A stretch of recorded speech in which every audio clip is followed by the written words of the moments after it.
ہم نے جو اپنے نبی کے سینے پہ نازل کیا ہے، اپنے عبد خاص کو کتاب رحمت دی ہے، اس میں اگر تمہیں شک ہے تو اس کی مثل ایک صورت ہی لا کے دکھا دو، اکیلے سے نہیں بلکہ جڑ جو اکٹھے ہو جو حمایتوں کو بلوا لو۔ اور پھر کہا اگر تم نہیں لا سکتے تو کبھی بھی نہیں لا سکتے۔ علامہ جلال الدین سیوطی لکھتے ہیں اگر قرآن کی مثل لایا جانا ممکن ہوتا تو بدر اور احد کی لڑائیاں نہ ہوتی۔ سیدھا سا اور آسان سا کام تھا کہ قرآن کی مثل کچھ لفظ کاٹ لیتے، لیکن یہ لڑائیاں ہوئیں، یہ مقاتلہ ہوا، یہ جنگیں ہوئی، یہ اتنا کچھ ہوا۔ اس کا مطلب سیدھا سیدھا یہ ہے کہ قرآن مجید کے اس دعوے کا کوئی جواب نہیں لا سکے، اور قرآن نے جو چیلنج کیا تھا اس چیلنج کو وہ قبول نہیں کر سکے۔ وہ اہل زبان تھے، شاعر تھے، ادیب تھے، وہ اپنی زبان و بیان پہ ناز کرتے تھے۔ تو قرآن مجید کی صرف ایک سورت کا مقابلہ کہا گیا تھا، اور سورت لازمی نہیں کہ کوئی بہت سارے رکوعات پہ مشتمل ہو، 3 آیات پہ مشتمل نہیں ہو سکتی تھی، لیکن وہ نہیں لا سکے، اور 14 صدیاں گزر گئی۔ آج بھی دنیا کے اوپر عربی جاننے والے موجود ہیں جو اسلام کے خلاف دن رات کوشاں ہیں، لیکن آج بھی قرآن مجید کا مثل نہیں لا سکتے اور نہ لایا جا سکتا ہے۔ یہ قرآن کا وہ دعویٰ ہے جو کل بھی موجود تھا قرآن کے اوراق میں، آج بھی موجود ہے۔ جب کوئی بندہ مقابلہ نہ کر سکے تو پھر لڑائی پہ اترتا ہے، جب گفتگو دلائل ان سے نہ کر سکے تو پھر گربان کو آتا ہے۔ یہ دنیا کے اوپر ہم نے یہی دستور دیکھا ہے۔ یہ بدبخت، یہ ملعون، انتہائی بدبودار اور متعفن کام کیا ہے یہ کتاب رحمت، اور انہوں نے ایک نسخے کو آگ لگائی ہے سویڈن والوں نے۔ تو یہ اصل اس کی بے بسی کی دلیل ہے انہوں کی، کیونکہ اس کتاب کا مقابلہ نہیں ہو سکتا۔ اس سے قبل انہی یہود و نصارہ نے مل کر کے ڈاکٹر شروس کو ملینز اور بلینز ڈالر دے کر کے اس کو جو ہے وہ کتاب رحمت قرآن مجید کے مقابلے کے لیے ابھارا، اور اس نے مسلسل 7 سال کی محنت کے بعد الفرقان الحق کے نام سے ایک کتاب لکھی، اور اس کے بارے میں یہ دعویٰ کیا کہ یہ ہم نے قرآن مجید کا مقابلہ کر دیا ہے۔ اور جو قرآن نے چیلنج کیا تھا کہ جناب ایک صورت ہی لے کے آؤ، ہم اس کتاب کے مقابلے میں پوری کتاب ہی لے آئے۔ تو ڈاکٹر شروس کی نا یہ کتاب جس کو الفرقان الحق کے نام سے آپ نیٹ پہ بھی دیکھ سکتے ہیں، انہوں نے پوری دنیا کے اوپر اس کتاب کو پہنچایا ہے، اور اس پر اربوں خربوں روپیہ انہوں نے صرف کیے ہوئے ہیں۔ دنیا کے بڑے بڑے دانشوروں کی لائبریریوں میں اسے بچایا، اور مختلف جرائم اور رسائل کے اندر ان کو چھپوایا، اور دنیا کے کونے کونے تک پہنچایا۔ لیکن جب اہل علم نے اس کتاب کو جس کا نام الفرقان الحق تھا، تو جب دیکھنا اہل علم نے تو ردی کی ٹوکری میں پھینک دیا کہ کہاں قرآن کی عظمت اور کہاں یہ بے تکی سی باتیں، قرآن کا مقابلہ نہیں ہو سکا۔ اور دنیا کے جتنے بھی دانشور تھے انہوں نے اس کتاب رحمت قرآن مجید کی عظمت کو بیان کیا، اور اس فرقان حق کو جو خرافات کا مجموعہ تھی اور بہت جگہ پہ قرآن مجید کے الفاظات کا چرچا کیا گیا تھا، اس کو رد کر دیا ہے۔ ذاتی اظہار کے نام سے جو تماشا کیا جاتا ہے، اور ان کو بات کہہ دی تو یہ برا مان گئی، تو اگر ہمارے آقا کی توہین ہوتی ہے تو ہم اگر یار جذبات کا اظہار کرتے ہیں تو ہمیں دھتکار دیا جاتا ہے کہ تم آزادی اظہار پر قدم لگانے کی کوشش کرتے ہو۔ لیکن شاید مغرب بھول گیا ہے، لوگ تو آکسیجن سے سانس لیتے ہیں، لیکن جو حضور کے غلام مسلمان ہیں وہ عشق رسول سے سانس لیتے ہیں۔ ان کا جینا مرنا حضور علیہ السلام کے نام سے ہے، وہ یہ گوارا نہیں کرتے، وہ اس بات کو برداشت نہیں کر سکتے کہ کوئی ہمارے پیغمبر کی توہین کرے۔ تو اس وقت پوری دنیا کے اوپر ایک کھیل کھیلا جا رہا ہے، اور اس میں مسلمانوں کے جذبات کو مردہ کرنے کی کوشش کی جا رہی ہے، لیکن پریشانیاں اپنی جگہ پہ، لیکن اس امت کی اون کبھی بانج نہیں ہوئی۔ اللہ تعالیٰ اپنے دین کی، اپنے نبی کی، اور اپنے قرآن کی، اور اپنے محبوب کی آبرو کی حفاظت کر کے اتنا غالب ہے کہ ابابیلوں سے ہاتھی مروا دیتا ہے۔ وہ تو لنگڑے بچے سے نمرود کے فخر کو توڑ دیتا ہے کہ گستاخان رسول کو جن لوگوں نے کیسر کردار تک پہنچایا ہے، وہ بڑے بڑے علماء اور فقراء نہیں گزرے، کوئی لوہار کی دکان سے اٹھا، اور کوئی جو ہے وہ پولیس کا ایک عام ملازم تھا. اگر تم کسی کے مذہب اور عقیدت پہ حملہ کرو گے تو پھر کوئی سیکیورٹی باقی نہیں ہوگی. اور بڑے بڑے حکمران جناب اور بڑے بڑے تخت و تاج والے بھی اتنی لمبی زبانیں ہو گئی تھی ان کی. ایک قدم اٹھایا ہے جو ہے وہ پولیس کے ایک ملازم نے، جس کو ممتاز قادری کے نام سے دنیا یاد کرتی ہے. اور پھر اس کے ایک قدم سے ساری زبانیں اندر چلی گئی. اور انشاءاللہ اللہ تعالیٰ نے دین کی آپ حفاظت کرانے والا ہے.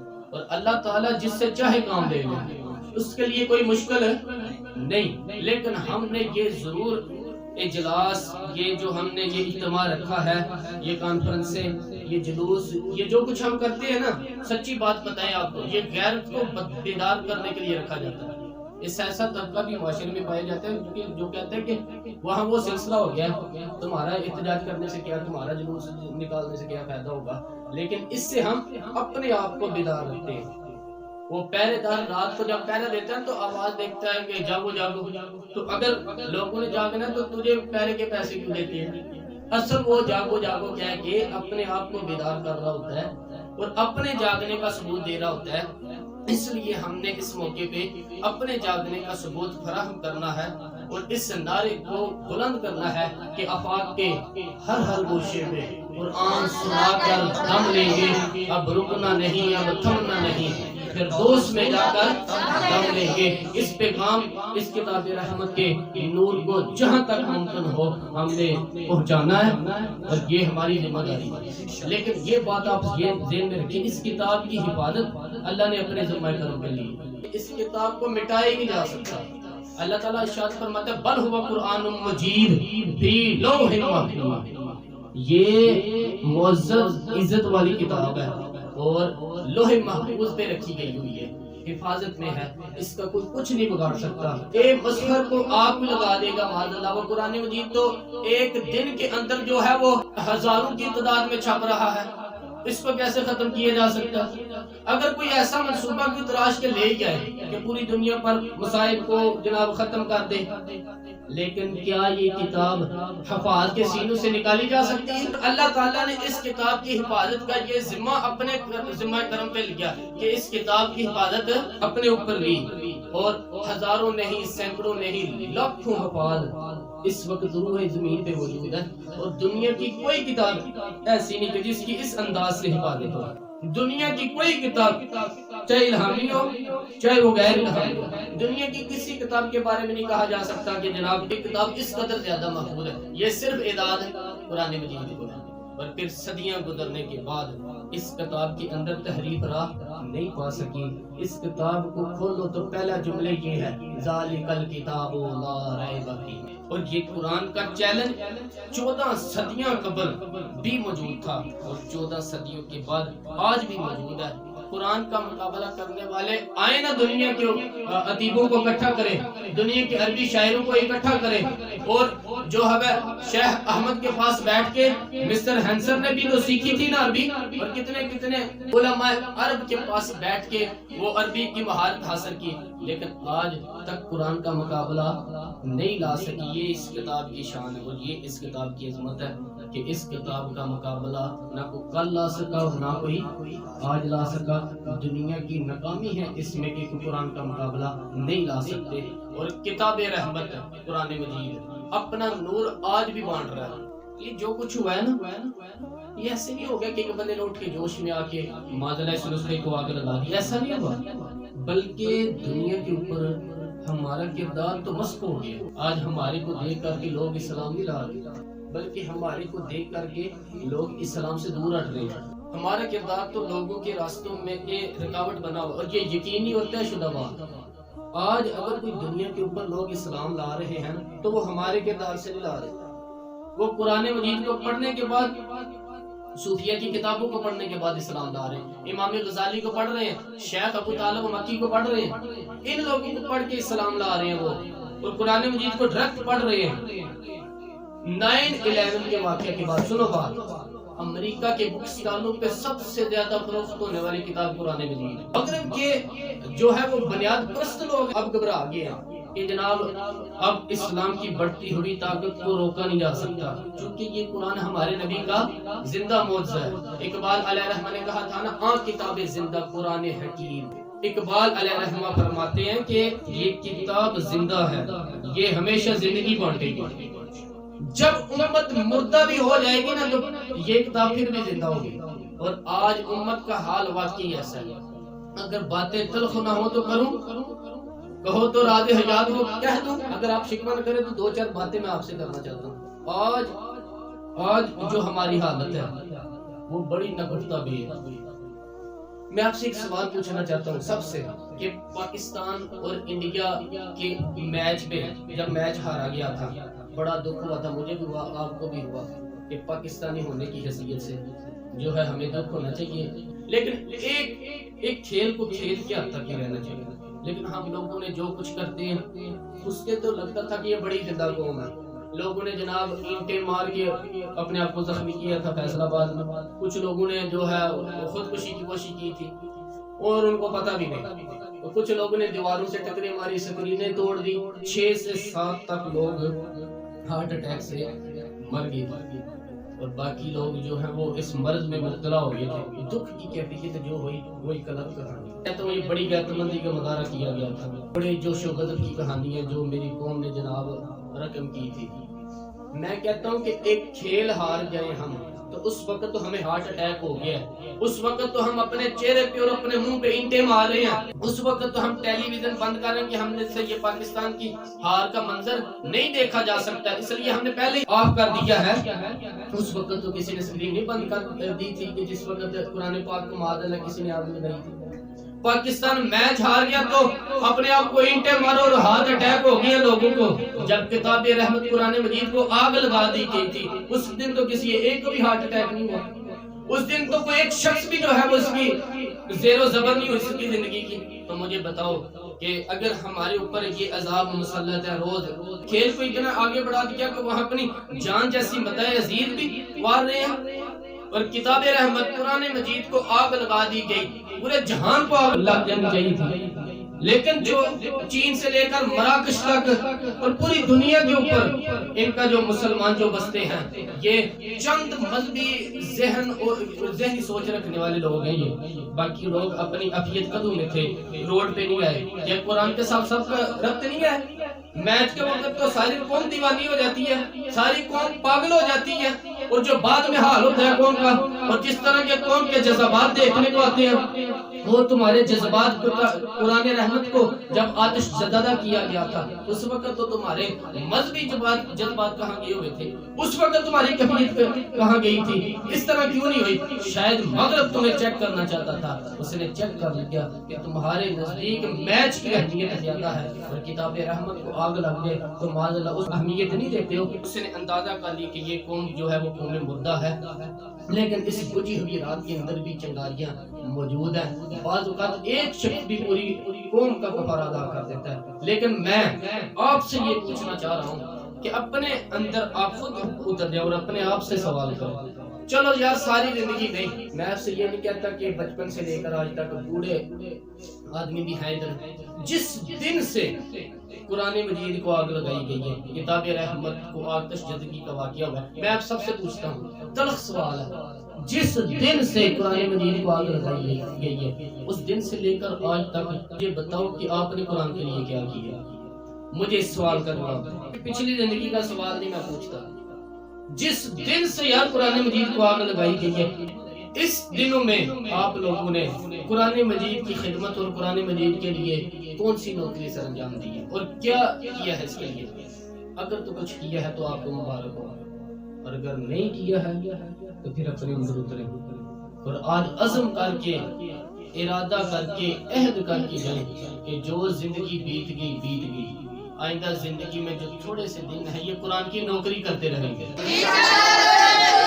جو نوجوان جو بھی دوست نیٹ چلاتے ہیں وہ صبح شام اپنی آئی ڈی پر قرآن مجید کی عظمت کے موضوع پر اور قرآن مجید کے تعلیمات کو جو ہے وہ مختلف اور اگر ذاتی ویب سائٹ پیج بنا سکتے ہیں تو وہ بنا کے دنیا کے آگے پہنچائیں، فیس بک پہ یوٹیوب کے اندر ڈالتے چلے جائیں گے، اپنے دوستوں کو بھی کہوں گا ایک طوفان برپا کر دیں تو مسلمانوں کی اتنی بڑی تعداد ہو، اور اگر ہم راست اقدام ہو جائیں اور کسی معاملے میں اپنا رخ سیدھا کر لیں تو کفر کو راستہ نہ ملے دم دبا کر کے بھاگنے کا، لیکن دشمن اگر دلیر ہے اور شیر ہے تو وہ پھر ہماری کمزوریوں کی وجہ سے ہے۔ ہم نے کبھی شعوری طور پر بھی کچھ نہیں کیا، یہ زمانہ جو ہے نا وہ میڈیا کا دور ہے، اس لیے جناب ہم نے اس حوالے سے اپنے کردار کو، یہ موثر ترین کردار ہے جب تلوار اٹھانے کا، اور جب وہ حالات آئیں گے تو اس کے لیے بھی ہم نے اپنے آپ کو تیار رکھنا ہے۔ یہ ہم اس وقت کے انتظار میں ہیں کہ جب صالح حکمران کا سایہ ہمارے اوپر آئے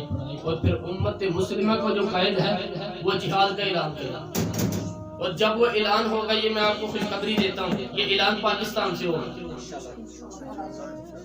غزوہ ہند کی بشارت دی ہے اس جنگ اسلام کا، حضور علیہ السلام نے 65 میں بھی ہماری مدد کی، اور جب غزوہ ہند ہوگا اس وقت بھی حضور علیہ السلام حاضر ہوں گے، اور یہاں سے حضور کے یہاں قافلے نکلیں گے، اور پھر پہلے دہلی کو کیپچر کریں گے، اس کے بعد جو ہے اور جو دوسرا گروہ ہے جو مسلمانوں کے ساتھ ہندوستانوں کے لوگوں کے ساتھ ملے گا وہ ترک گروہ ترکی ساتھ ملیں گے، اور پھر یہ دونوں فوجیں اکٹھی ہو کر کے بیت المقدس پہ جا کے اسلام کا جھنڈا گاڑے گا، اور پھر وہ وقت آئے گا کہ کافر چھپنے کے لیے جگہ تلاش کریں گے تو انہیں جگہ نہیں ملے گی۔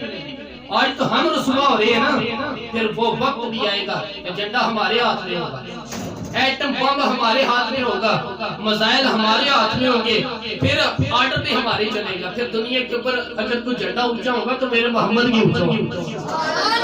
انشاءاللہ وہ وقت دور نہیں، وہ آنے والا ہے۔ اگر آپ دنیا کے 56-57 اسلامی ممالک ایسے تجزیہ کریں کہ اس وقت دنیا کے اوپر اگر کوئی فوجی پاور تو وہ دو ہی ملک ہے فوجی پاور والے، ایک ترکی اور ایک پاکستان، باقی کو جو آرمی ہے وہ نہ ہونے کے برابر۔ اور حضور علیہ السلام نے جو بشارت دی تھی کہ ہندوستان سے لوگ اٹھیں گے، پھر ترک کے مجاہد ساتھ ملیں گے، یہ پاکستان آگے بڑھنا۔ اب ہمارے لیے دو ہی راستے رہ گئے، موت تو آئے گی یار، اب ایک بہت بڑا فساد برپا ہونے والا ہے، دو طرح کے لوگ ہوں گے، موت سے بچ نہیں کر سکے گا جو حالات ہونے والے ہیں، لیکن کچھ لوگ کتے کی موت مریں گے، کچھ شہادت کا تاج پہنیں گے۔ اس لیے ہم نے یہ فیصلہ کرنا ہے کہ ہم نے شہادت کی موت کو قبول کرنا ہے یا کہ ہم بزدل اور کتے کی موت کو قبول کرنا ہے، یہ ہم نے فیصلہ کرنا ہے۔ مرنا تو ہے، اس سے بچ نہیں سکیں گے، اب ہم نے فیصلہ کرنا ہے کہ اپنے ہاتھ کے اندر تابوت کا جھنڈا اٹھانا ہے یا محمد عربی کا جھنڈا اٹھانا ہے صلی اللہ علیہ وسلم۔ بالخصوص میں سب آپ دوستوں سے مخاطب ہوں کہ یار اپنی زندگی کا رخ بدلو۔ میں کہتا ہوں زیادہ وقت نہیں، جتنا وقت تم بیٹ بلے کو دیتے ہو اور کھیل کے میدان کو دیتے ہو، اتنا وقت قرآن کو دو، جتنا وقت تم کرکٹ کو دیتے ہو اتنا وقت رسول اللہ صلی اللہ علیہ وسلم کی امت کو دے دو، صرف اتنا وقت اگر تم دے دو، صرف جتنا وقت کرکٹ کو دے دو، ارادہ کر لو آج اتنا وقت آج کے بعد قرآن کو دیں گے۔ اگر عزم کریں آج کے دن، اگر آج سب آپ عزم کر کے اٹھیں گاؤں والے کہ جہاں ہمارے گاؤں میں انقلاب برپا ہو جائے گا، اور میں 313 نوجوان ہر شہر سے تیار ہوں، ہر بستی سے، اور پھر وہ لمحے آنے والے ہیں کہ جن لمحوں میں ان نوجوانوں کے اندر اسلام کا جھنڈا ہوگا۔ انشاءاللہ وہ وقت اب دور نہیں ہے، موت سے چھٹکارا تو کسی کو نہیں ہوگا، لیکن یہ آرزو کرو کہ اللہ ہمیں شہادت کا تاج پہننا نصیب کرے، آبرو کی زندگی نصیب فرمائے اور آبرو کی موت نصیب فرمائے۔ اللہ اکبر۔ اس کتاب رحمت کے جو حق ہیں ہم ان کو ادا کریں، اور میرے جذبات آپ دیکھ رہے ہیں، میرے گلے پہ بھی اثر ہے، لیکن میں کیا کروں، میں یہ چاہتا ہوں کہ اس وقت جو ہے حالات بنے ہوئے ہیں، میری زبان وہ بوجھ برداشت نہیں کر سکتی جو میرے دل کے اندر ہے۔ میرا جی چاہتا ہے کہ میں چوکوں اور بازاروں میں جا کے چیخوں اور شور کروں، ایک ہنگامہ ہی کھڑا کروں کہ جو دنیا کٹی اور ان کو کہوں کہ ایک مجذوب کی آواز سننا ہے، ایک پاگل کی صدا سننا، آؤ اٹھو قرآن کا پرچم اٹھا لو، یہ تمہیں موقع تقدیر نے ایک بار اور دیا ہے، قدرت بار بار موقع نہیں دیا کرتی، یہ تمہیں موقع دیا ہے اور اتنا بڑا حادثہ ہوا ہے قرآن مجید کی آتش جد کی گا کہ امت مسلمہ کے لیے اس سے بڑا کوئی حادثہ اور کیا ہو سکتا ہے یار. لیکن اب بھی اگر کوئی نہ اٹھے تو شاید ہمیں تاریخ معاف نہ کرے. اللہ تبارک و تعالی جل شانہ ہمیں کتاب رحمت کی نوکری کی توفیق نصیب فرمائے. اللہ تبارک و تعالی اولیاء اکرام کے فیض سے ہمیں فیض یاب فرمائے. اللہ تبارک و تعالی ہماری حاضری کو درجہ قبولیت عطا فرمائے. ہمیں شامل رب خیر الانام میں گزرے. دعا یہ ہم درود و سلام میں